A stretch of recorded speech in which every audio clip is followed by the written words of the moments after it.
Is the data turning? Is it cooling? Is it getting better? We were saying bad news is good news for rates. Good news is bad news for rates, right? As we've kind of come away from the first quarter of 2024, which kind of surprised a lot of us because inflation started kicking back up. Unemployment stuff started going the wrong direction.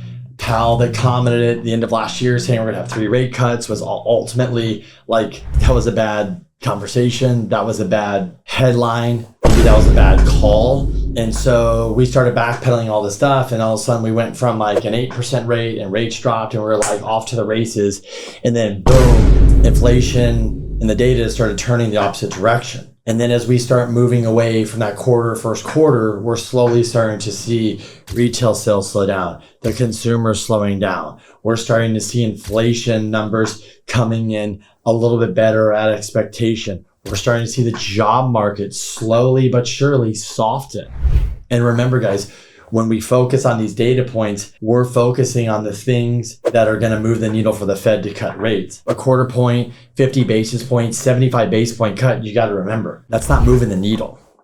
So if you think he cuts a quarter or 50 or 75, if you think that is going to move the needle, if that's huge, it's not actually. That's still a restrictive policy, even at 75 basis points lower.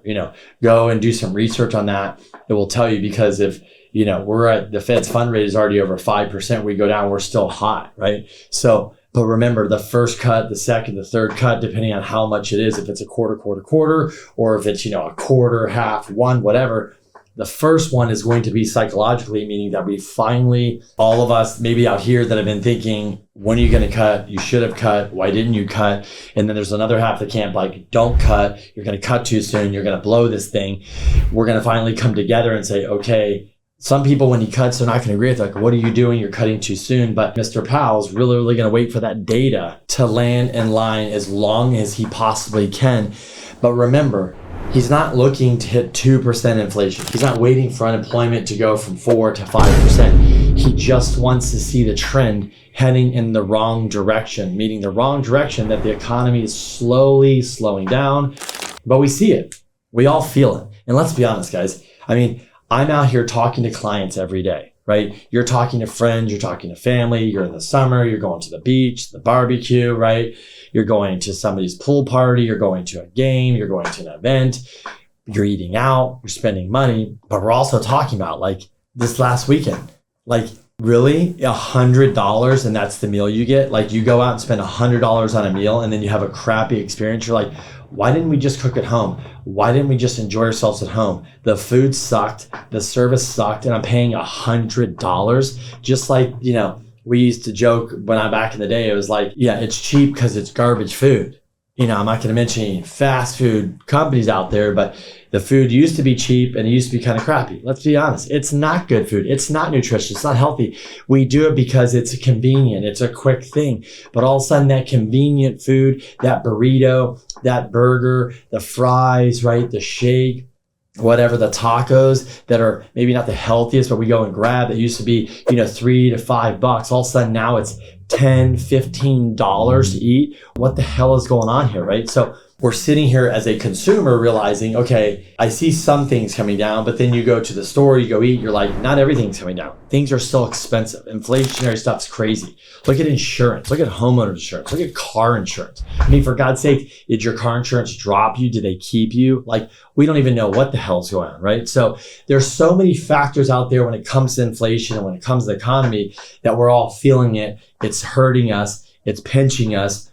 And I don't care at any level. Like even people that have a lot of money are starting to realize too, like, wait a minute, I go out and I eat at that place and I pay that much and I get that experience. I'm just not going to go there anymore, right? And then you start realizing, like, if I'm going to go out, why don't I just go to my staple places? Why don't I go to the go-tos where I know if I'm going to spend $100 or $200 or whatever you're doing, and you're going to go get sushi, you're going to go get steak, you're going to go have a burger, you're going to get some Mexican food or pasta or Italian or whatever it is you're craving, right? You're going to go to your go-to spot because at least if I give them the money, I know the experience I'm going to get. I know the quality of food I'm going to get. And we're all starting to question that, right? And as this inflation thing is lingering around and the things are still expensive, we're starting to question as consumers, and me too, like, what is the quality I'm getting for this? And I don't care what it is.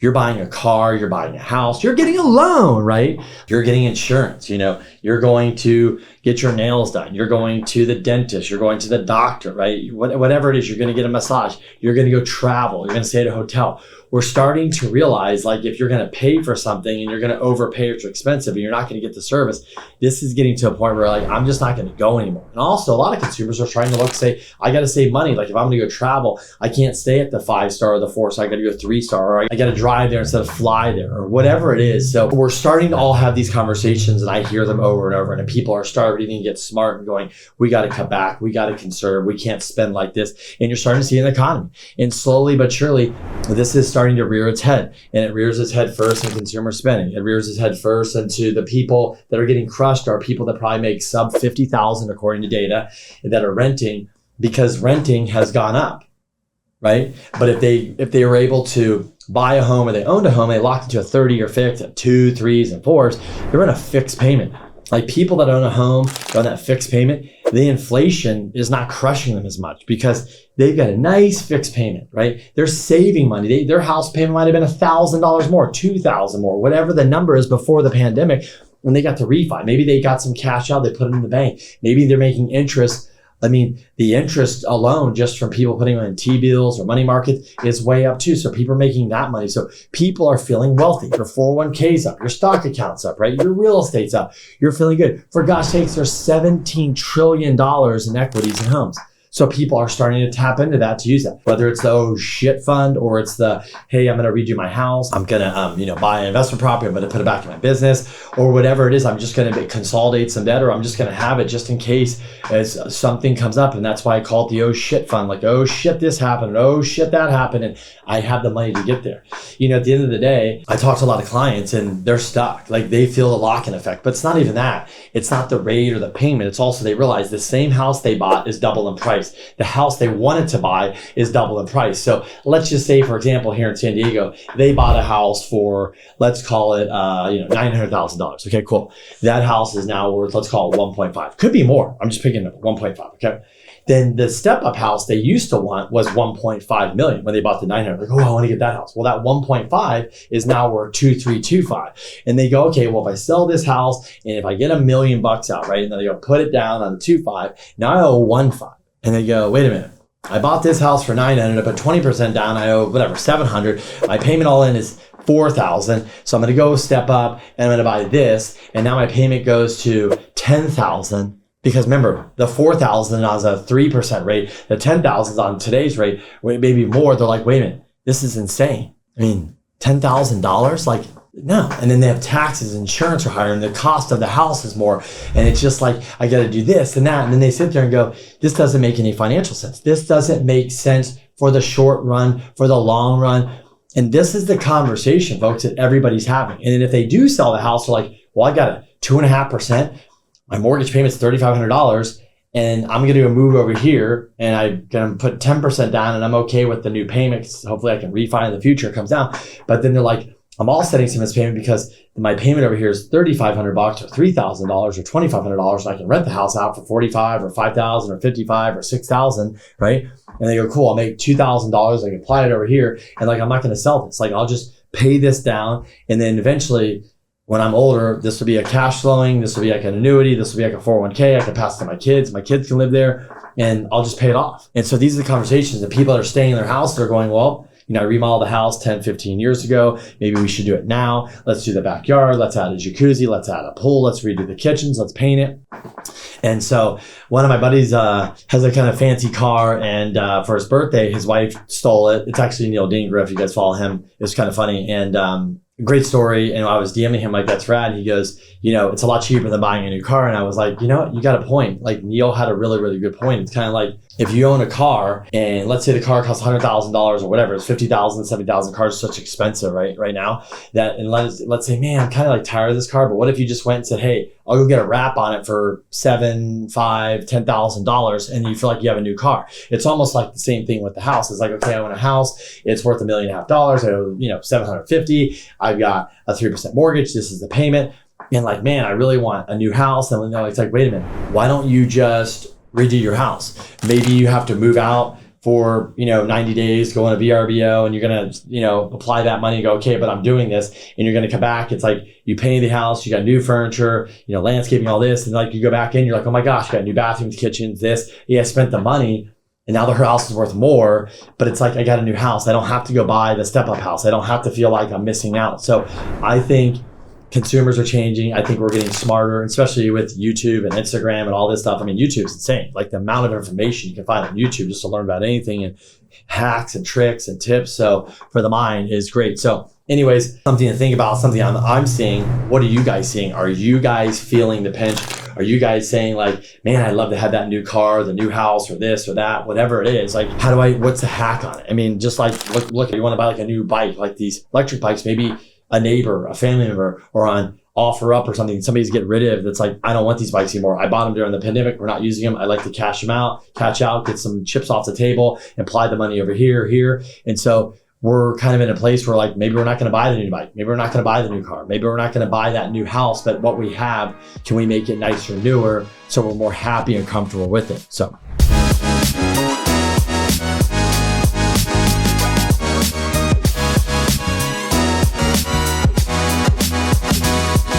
My name is Kenny Simpson. Welcome back to another week. If this is your first time here, thank you so much. Welcome. Sorry for the rant. Hopefully you learned something. But if you've been here 50, 60, 100 times, thank you so much. Thanks for coming back. Check me out again. And if you don't know who I am and what I do, I'm a mortgage broker by choice. That means I picked being a mortgage broker. And I focus on 1 to 4 unit financing. Been doing it 20 years, helped over 5,000 clients, funded billions of dollars of loans. And I have a background in real estate with management, rehab, building a portfolio, doing a lot of content, sharing it with you, educating you. So that's who you're talking to here. So if I can help, if you have a question, you have a comment, you want to get on the phone, hit me up. And if you're getting my emails, I appreciate it. If this is your first time here, well, you don't know what we get into, but it's your 5th time here, your 10th time, your 20th time, you know what's next. So for those people, what are we doing next? If you said inventory, that is correct. We always look at national inventory. We look at San Diego inventory because I'm sitting here shooting this video in San Diego. And by the way, if I can pause for a minute and say, San Diego is back. We're finally getting our summer. I look out here now, a little doomy and gloomy in the morning, but summer's officially here this Thursday, and this weather in San Diego has been spectacular. So I'm super, super thankful and blessed to live in a place like San Diego. But the problem is in San Diego is we need to look at the data and see if it makes sense, or are we just getting our asses handed to us because we don't have inventory. So here we go. Nationally, last week we were at 611, 58, 596. Remember, folks, we want to keep growing. We're in spring, summer, and right about June-ish, July-ish, we peak on inventory, then we start coming down. So we come up and then we come down. Why is the peak in spring, summer? Does anybody know? Because most of you do most of your moving in spring and summer. Because why? If you said the kids are out of school, you guessed correctly. So here we go. Inventory now is 625.39. That is nationally up 89.43 for the week. Last year at this time, I'm gonna give you some perspectives. Last year this time, we were at 451.808. So we are making progress. That is we're up 20%, maybe more. At the all-time bottom the year prior in 2022, how many do you think we had? How many do you think we had on the market for that week? Just guess out loud before I tell you. If you said 350, you're wrong. It was actually 240, where'd it go? 241.94. And just to give you a perspective, prior to the pre-pandemic, in a year like 2015, there's over 1 million at the time. So we're definitely off. And in some parts of the country are doing better with inventory. Other parts are getting crushed, meaning there is no inventory. So now you have bidding wars and overpaying. And yes, that's happening right here in the lovely state of California. What do we got here locally? Well, locally, my friends, it's not really growing as much as we like. So new listings was 568, we were down. Listings sold was 428, we were down. This is for the week. And then all listings are 4215. Last week were 4,098. We're still improving, it's going up, but it's not very good. Inventory, let's just say, sucks in San Diego. I'm gonna be honest, it's just terrible. So if you're trying to buy a house, rates are definitely so high, inventory is low, and there's competition. So if you're buying a house that's listed at, let's say, $1 million. You might be paying more if you're buying a house that lists at 7, you're paying more. So expect bidding wars, expect quick contingencies, expect to compete. So working with the team, knowing what you're doing, being prepared, and being able to close quick, remove contingencies, and all that good stuff is super, super important in a market like San Diego. Other markets, I'm hearing Texas, Arizona, Florida, they have more inventory, more options, more price corrections. But remember on the price corrections, remember, people go, oh my gosh, it's 35% of homes are being, they're reducing their prices. Yeah, I know. Because historically, do you know what historically means? That means on the average, year over year over year, about 1/3 of homes get price cuts. So Mr. Doom and Gloomer, House Bubble Boys that kind of disappeared, Airbnb busters. Do you remember those guys on YouTube and Instagram? We're kind of looking for you. We don't know where you went, but you don't hear them anymore. Because as of today, right now, there's nothing blowing up. There's nothing busted. The only thing busted was the data they were using because they were incorrect, because they're just trying to sell views on YouTube and Instagram. Okay, what is going on with mortgage rates? I always like to get into mortgage rates next. What is going on with mortgage rates? Well, my friends and fellow family people out there, we are getting some relief. The 10-year Treasury it sits right now is about 4.2 change. That's better than a 4.3, 4.4. Remember, it's still not coming down as much as we want because it's not going to. We need to get better data. We need harder data. We really need the Feds to cut. But keep in mind, that is a little improvement. We'll take it. So rates probably from a couple weeks ago, a quarter less. Depending on the data this week, what happens, maybe we'll get some rate love, maybe we won't. But speaking of data for the week, I've got to read this whole list of data right here. So pay attention and listen because this stuff matters. Today, I know we had some retail sales. They were a little bit lighter. Shocker, consumers pulling back. But here we go. Econ data for the week. Manufacturing data, retail sales, lots of Feds talking, home builder confidence, housing starts. Home builder confidence, how the builders are feeling. Housing starts are how many houses that got started or getting started. Building permits, how are we doing up, down? That means how many building permits are going, building, things like that. Manufacturing survey, home sales. So a lot of stuff around housing, which is huge. So a lot of data, a lot of stuff's going to happen. We are getting closer and closer to an election. So I think the nominees are Biden and Trump. And I think that is it.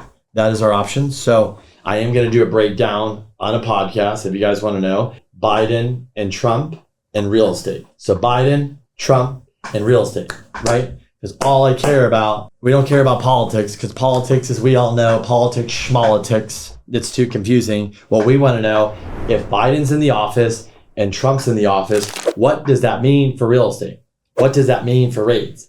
What does that mean for more housing? What does it mean for regulators, the banks, and the whole thing? Because I'm telling you right now, the banks, rates, inflation, housing, taxes, the whole thing will determine how commercial does, how residential does. Do presidents, can they really determine, do they have effect on that?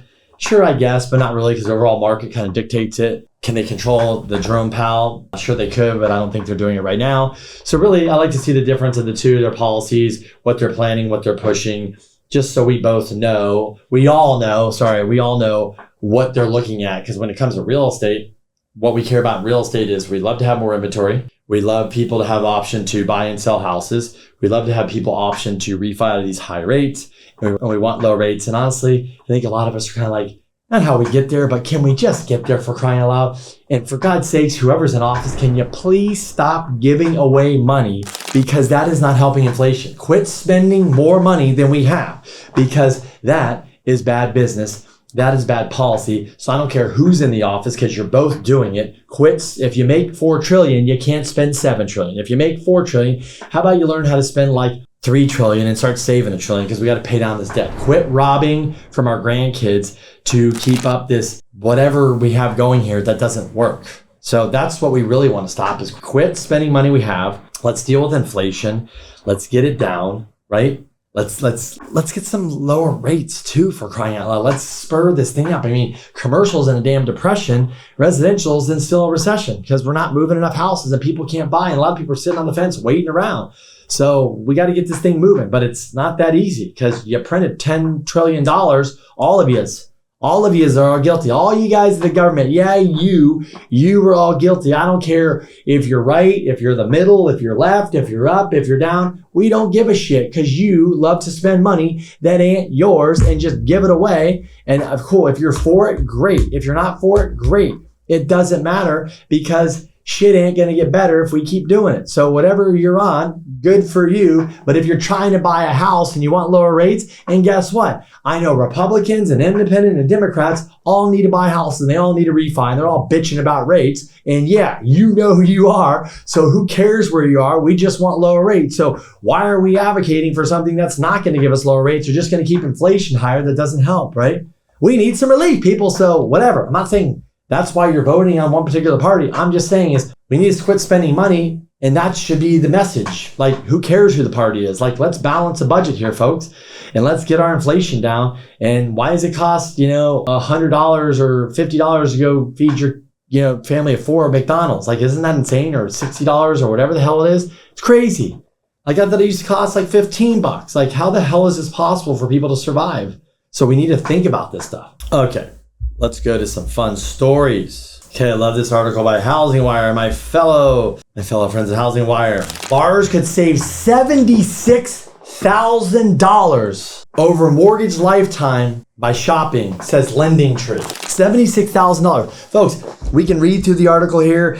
The potential saving breaks down roughly $212 a month or $25.47 a year. And it goes through, put another way, APRs off by different lenders to the same borrower, and these states frequently differ by more than a percentage point. And there's another recent study found that Lending Tree found that more than half of U.S. home buyers, 54%, who took out a mortgage from most recent purchase received only one loan offer. This indicates that a sizable portion of borrowers do not shop around for the best mortgage deal. Folks, let me just say something about this. $76,000. Okay, look, is every lender created equally? Absolutely not. Or every lender is pricing the same? Absolutely not. So should you shop around your mortgage? Absolutely. You can shop with a bank, you can shop with a direct lender, you can shop with a mortgage broker. You should shop around.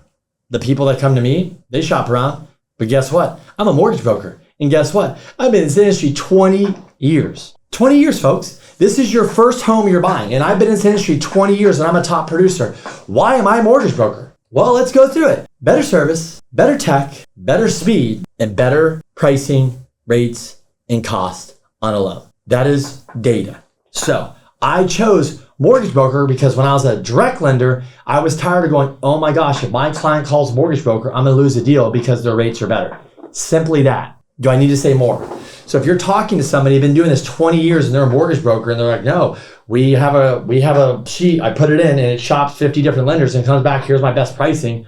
I'm doing the work for you. I'm shopping the lenders. Those lenders are competing for my business, which competes for your business. So if you are shopping around, if you're a first-time home buyer, if you're refining, shop around, check around. If you want me to look at a loan quote, send it to me. If you want a loan quote, hit me up. So you first-time home buyers, you're excited, you close on your house, and you have to go do home repairs. In this article, I loved it because it talked about here's how to avoid surprises with home maintenance and cost. Maintenance and repair costs can be an unwelcome surprise for first-time home buyers. Here are some ways to avoid a big bill. Unexpected costs. So this couple, Alex and his wife, spent nearly $17,000 on home maintenance and repairs after buying their first home in Coral Springs, Florida. Unexpected costs. Hurricane impact resistant windows and a garage door, $9,800. Initial estimate, $4,000 to $5,000. Other expenses. Refinishing wood floors, $2,200. Install pool safety fence, $1,600. Removing popcorn tin, $800. Priming and painting ceiling texture, $650. Replacing cracked roof tiles, $1,600. Future expenses. Replacing the fuel pump. So here's some facts. Homeownership has hidden costs, especially for repairs and maintenance. 19% of homeowners were surprised by improvement costs in the first 6 months. Angie's report. Annual hidden cost of ownership is around $18,000 national, $18,000. High cost states over $26,000. Least expensive state, Kentucky, around $5,000. Good job, Kentucky. First time homebuyers often spend more than expected. Recommended for new homeowners. Hire a home inspector, identify deal breakers, and maintain critical eye. So guys, if you are owning a home, yes, you're going to have maintenance, things come up, shit happens. You got plumbing, you got electricity, you got appliances, things can break. That's why you got to have the shit fund. There's credit cards, there's savings. So buying a home, yeah, it costs money. Guess why? Because it's an investment, folks. Just like anything.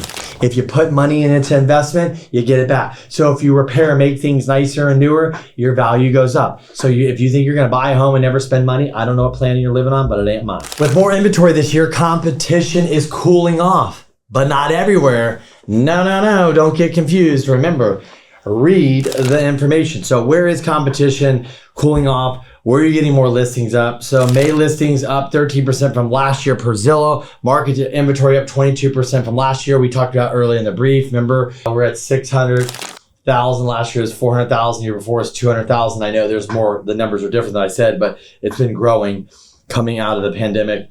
Homes on the market longer as sales lag. 62% of May listings on the market for 30 days or more. 40% of May listings on the market for 2+ months. Inventory 34% below pre-pandemic. That is the problem. 34% below on the average pre-pandemic. U.S. housing deficit, 4.3 million homes. Buyers are waiting for lower mortgage rates. 30-year fixed is currently too high. So unsold inventory, where it's really increasing, where they're seeing more options on the market, is Dallas, Fort Lauderdale, Tampa, and Jacksonville. And I'm sure there's more. More listings stay on the market in 30 days. So what does that mean? That means more bargaining power for buyers, potential to buy below list price. Buyers should ask for necessary repairs, inspections. Sellers may need to lower prices in high unsold markets. Tight inventory markets still favor selling with high equity and low payments.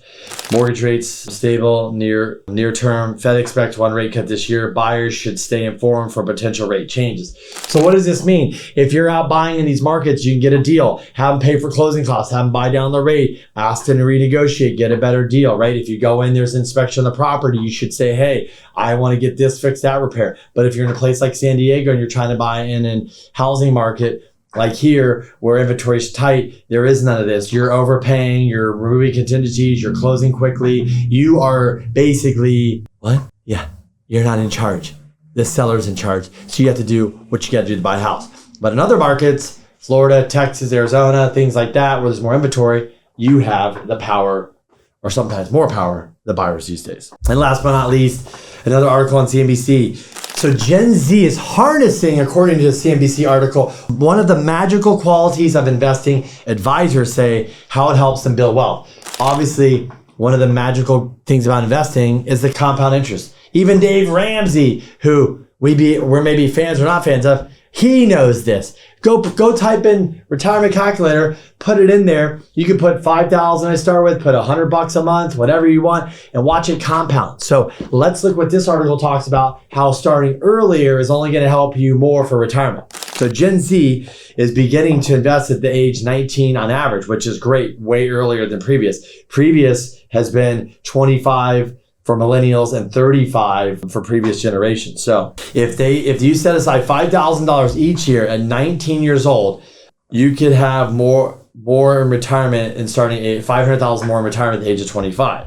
So let's take a look at some of the numbers. So if you put a 19 average, for example, say you put aside $5,000 each year until you retire at the age of 65 and earn an average return of 7%. An investor who starts at age 25 could end up with roughly almost $1 million, while somebody who starts at the age of 19, despite contributing only $30,000 more, might end up with more than $1.5 million. Delaying until 30 would yield about $691,000.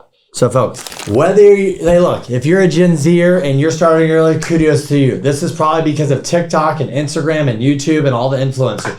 Start early, sacrifice early, start buying real estate early, start investing money early, watch the compound effect. The earlier, the better. Trust me, learn from your grandparents, your parents, anybody like that did not invest, that is struggling. Don't do what they do. Do the opposite. Start early. It's amazing what you have. So what share of US adults are currently investing and when did they start? Gen Z, 45% is investing at 19 years old. Millennials, 54 at 25, they started. Gen X, 58% are investing, they started at 32. And boomers, 63% are invested and they started at 35 years old. If you need more information about that, obviously contact an advisor. I'm not a financial advisor, how to invest, how to do this, but obviously there's 401ks, there's Roth, there's real estate, there's the stock market, there's so many options out there. Go do your own research, contact an advisor, be smart, but look, start early, especially on the real estate game, because it will only change your life. And it'll put you in a much better position at 30 and 40. So when you start having those kids and you start having them at the young age in the 30s and the 40s, you would be already on your way, financially set, especially if you bought real estate, started a business, started investing. You'll have so much more money to help them out, to put them in better schools, better programs. And also you'll have more financial freedom to spend time with your kids. So think about that. I know it's hard when you're 19 and your 20s to think about that, but one day you'll wish you did that and you will go back and thank yourself. So anyways, guys, thanks so much for watching this week. Hey, hit me up, give me some comments, like, subscribe, share this with somebody. I know somebody that you know that needs to hear this, so send it to them. Otherwise, have a great week. We will see you guys soon.